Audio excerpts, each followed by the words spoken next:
Your new shoes have arrived. Shall I open the parcel? No, leave it. I'll take it. Little does she know, the better. For it was not shoes I ordered. Camille, come downstairs. Franz Liszt and Gabriel Fauré are here for dinner. Come downstairs, now! Snap out of it, Camille. Your reputation is everything.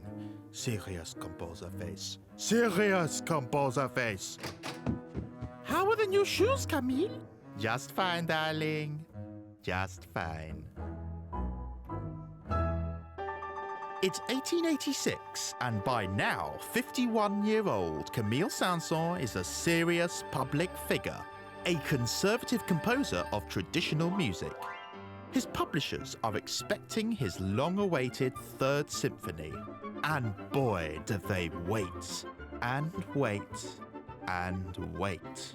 You see, procrastinator Saint-Saëns has a secret fetish for fun. He's getting sidetracked by a totally different composition. But image-obsessed Saint-Saëns thinks it's far too lowbrow to publish for fear of damaging his professional reputation, hardly fitting for this darling of the French establishment. The piece harks back to those days when Saint-Saëns was the #1 backing band for Paris's trendiest church weddings. Those days when he dazzled the city's chic congregations with insane organ improvisations. Essentially, his new piece is all frivolity and fun. It started out as a work for cello to commemorate the retirement of his cellist friend Charles Lebouc. The piece represented a swan gliding elegantly through water, but the concept soon spiraled out of control. Within days, he composed an entire suite of 14 movements, each relating to a different animal, a grand zoological fantasy. You see, Saint-Saëns was mad about the natural world, breeding caterpillars, collecting fossils, studying geology, and nerding out on astronomy, mathematics, and archaeology. That was his idea of fun. Freaky man-child. Saint-Saëns intended its first performance to be at Lebouc's fashionable salon on Shrove Tuesday at the end of the Paris Carnival, better known to the Frenchies as Mardi Gras. So what better way to present the piece than as a procession of these animals at a carnival? He took the gimmick further. He dressed up the 11 musicians in masks representing the animals in the piece. How humiliating. But this was how Carnival of the Animals premiered, at a private concert for the rarefied few with Lebouc on cello and Saint-Saëns himself at the piano. The gig was so successful, and further performances followed. Again, these were private affairs, but as word spread of this crazy, whimsical piece, Saint-Saëns started to panic. Enough was enough. He banned publication and further performances until after his death. Total killjoy. But remember, conservative man, traditional music, serious image. The piece opens with 2 trembling pianos. They sweep the keys with a grand glissando before a fanfare announces the start of the carnival. A majestic theme ushers in the royal march of the lion, king of beasts. Fierce chromatic scales deep down in the pianos imitate the lion's roar. It's then the turn of the hens and roosters. Staccato piano emulates the cocks pecking at grain. The strings impersonate their clucks and squawks. And there's a cock-a-doodle-doo. It's in the style of Baroque composer Jean-Philippe Rameau, who wrote birdsong-inspired harpsichord pieces. But Saint-Saëns' depiction is far more irreverent and far less elegant than Rameau's. Next up, that well-known animal much beloved by pet owners and school kids alike. We all know what it is. The, Zigatai. Yeah, you know the one, that wild Mongolian donkey, Zigatai. Runs really fast, yeah, a bit of a left-field choice by Saint-Saëns, but it does give the 2 pianos a reason to play feverishly fast octave runs. It's like 2 donkeys chasing each other at lightning speed. Now the tortoises arrive. Very, Very slowly, they inch forward to the sound of the can-can, the infernal gallop written by another great 19th century composer, Jacques Offenbach. But this is no skirt-lifting, leg-flying dance. Rather, Saint-Saëns' version is epically slowed down to a lazy, drooping pace. It's your grandma doing the can-can, or, well, simply one of nature's slowest animals.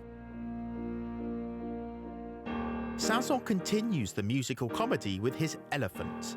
It's a waltzing piano with a big, fat, lumbering double bass. The joke here is that the melodies from Mendelssohn's Midsummer Night's Dream and Berlioz's Damnation of Faust. Both are fairy tale pieces played by the most delicate and light-toned of instruments, flute and violin. Totally unsuitable for a double bass, of course, the heaviest and deepest of stringed instruments, but totally suitable for representing an elephant. Now, Saint-Saëns was a huge globetrotter. If Instagram were a thing back then, he'd be getting more likes than any lifestyle influencer. He visited every continent except Australia and Antarctica. Okay, we'll forgive him Antarctica, but we'll also forgive him Australia, because in fairness, Saint-Saëns does include the kangaroo in his lineup. The pianos represent the kangaroo's giant leaps with bouncing grace notes. The chords get faster and louder as the kangaroos hop and skip, slower and softer when they stop to graze. But now to a dimly lit, spooky aquarium. All is calm and tranquil, but for the rippling water as fish swim gently to and fro. The pianos tinkle in this liquid soundscape. What a hypocrite Saint-Saëns was for hating on Debussy's experiments in Impressionism. But he also does something else pretty avant-garde. Saint-Saëns calls for a really unusual instrument to give this movement its glistening sound. It's called a glass harmonica and was invented by Benjamin Franklin. It's played by rubbing wet, tuned glass discs, like when you get those annoying kids rubbing the edge of their glasses at the dinner table. This aquarium movement features in many films and video games. It even inspired Alan Menken's music for the Disney film Beauty and the Beast. Menken paid tribute to what was originally a French fairy tale with music inspired by this great French composer. Characters with long ears is what Saint-Saëns called the following movement. Piercing high notes and low buzzing ones might make us think of braying donkeys hee-hawing at each other. But it's been speculated that these characters with the long ears are actually music critics, that Saint-Saëns was taking a dig at them, portraying them as jackasses. Saint-Saëns neither confirmed nor denied. Ouch. We then hear the pianos playing a deadly sombre chorale. This is the forest from whose mysterious depths a solitary cuckoo calls out in the clarinet. Saint-Saëns specified the clarinetist should be off stage to create this distant sound effect. The cuckoo's persistent call is supposed to sound humorously absurd, completely at odds with the solemn pianos. Next, we hear an entire host of birds fluttering in the aviary. A flute trills across a vast range of notes. The piano pings, the strings flicker as other birds call out and swarm the space inside the aviary. It's a bird-eat-bird world in there. And now for what may be the most dangerous animal of all, pianists.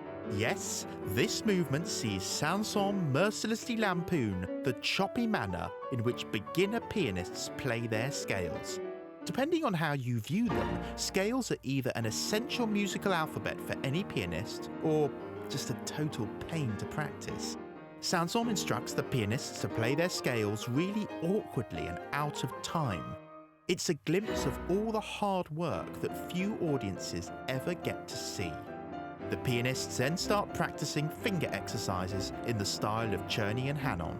They're a nightmare to play, trust me. And the satire is only about to continue, for the next movement is called Fossils. Not actual fossils these, but musical fossils. Musical relics from Saint-Saëns' time. So we hear Twinkle Twinkle Little Star, which actually comes from an old French folk song, and other nursery rhymes. He even quotes his own composition, the Danse Macabre, which he wrote some years previously. The xylophone evokes the rattling of fossilized skeleton bones coming alive. Think Night at the Museum. Amongst this ridiculous hodgepodge of classic tunes, we hear an old French anthem called Leaving for Syria, and even a bit from Rossini's opera, The Barber of Seville. Poor fossil Rossini. Maybe it's okay if he's already dead? And now for the best known bit, the movement that started it all off, the swan. The cello plays a lush, legato or smooth melody. It meanders like the graceful contours of the swan's neck. It's played andantino grazio, a slow, graceful tempo. The rippling piano suggests the majestic swan gliding elegantly through the river foliage. The rolling chords are its feet, hidden beneath the water but paddling furiously. It speaks volumes that this was the only movement from Carnival of the Animals that Saint-Saëns did not ban. This was no joke, nothing to be embarrassed about here. So he permitted its publication, and it became a staple of the cello repertoire, sweeping the world when 20 years later, Anna Pavlova danced to it for her ballet solo, The Dying Swan. The swan eventually glides away. Ripples of water are left behind in a fleeting moment of exquisite beauty.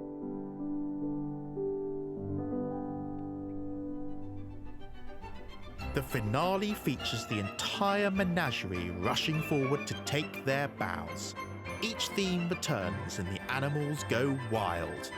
The work ends with 6 hee-haws from those characters with the long ears, the donkeys having the last laugh, or is it really the jeering of those music critics? Yet the truth is that Saint-Saëns had little to worry about from the critics, not that he'd ever know, because in accordance with his wishes, the piece was only performed in public in 1922 after his death.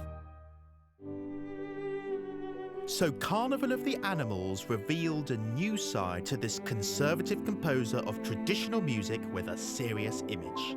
Because even in the most serious of us, there lives a child who loves to play, be naughty and joke around. And Saint-Saëns, well, he knew just how to have fun after all.